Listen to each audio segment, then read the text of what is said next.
We're at Wilbanks Vacuum Center. We're talking to Steve about the brand new Riccar. This is exciting because it's obviously adjusting. So many folks now have a lot of hardwood or different surfaces on their floors. That's right. Yeah, this one will do both. If you have carpet and hard surface, the most convenient way is just to be able to turn the roller off. You do need to stop the brush from turning so it's not throwing everything on the floor. So this will do a much better job of doing both things. It is still a bag, so that's just a lot cleaner. All these bagless ones, we have such fine dust around here that it just gets to the filters really fast. And if you don't do a lot of maintenance on those, they lose suction really fast. And they'll overheat motors. So this one is going to be a bag. And when you change that bag, it's like changing every filter on a bagless machine. So you're always back to full suction.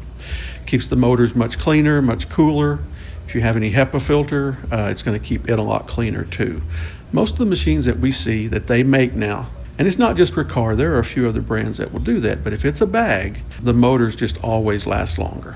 The companies want that machine to last longer. Now this one will also have some reset buttons on it, so even if you do fill it completely up and get it clogged and let it run too long that way, it's got a reset. It's a thermal reset, and it'll turn the machine off and let you know something's wrong. You can change your bag and then make sure the hose is not clogged. Just push a little button on the back and it'll come right back on. So that's one way to protect your motor, and then it's also got one on the brush roller. So you don't have to ever change your belt. It's a serpentine belt. Looks like a lot of these new car fan belts.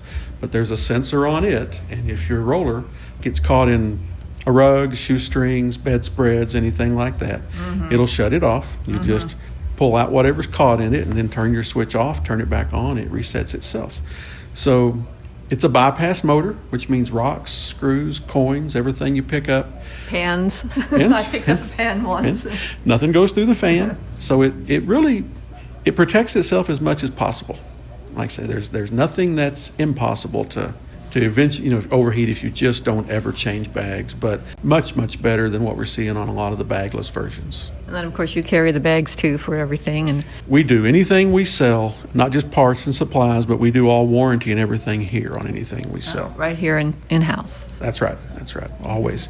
And we try and do that. It's why we don't sell nearly as many brands as we used to, because there have been a lot that have just gotten away from that. They don't want you to fix, they want you to replace. But like I said, we still deal in machines we know we can always be able to get parts for and repair. So now when you service, because you do such great service right here in the store, folks can bring in, and I'd just love to go over a minute what all you do when you service the vacuums. Okay. And it depends on the machine. We service anything. Like I said, we do warranty on what we sell, but we'll service any brand we can get parts for. On the machines with the bags, we'll go through, and of course it replaces bags and belts, and if they need a belt, like I say, some machines don't, but that's included. We'll pull all the filters out, replace them, take the rollers apart. That's where all the hair collects. Yes, it does.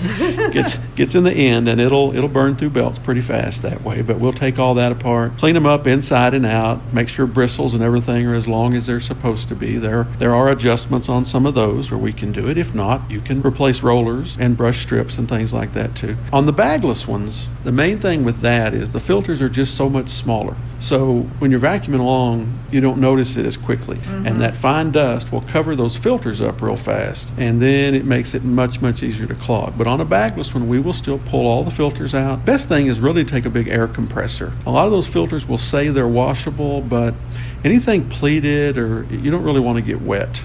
They'll start to clog up kind of worse than they were before. So we'll take an air compressor and go through and blow all those out, and then we'll do the same thing as far as belts and cleaning everything up, and brush rollers on those also. They just have to be done a little more often. Well, you've got such in-depth knowledge on just every kind of vacuum after all these years.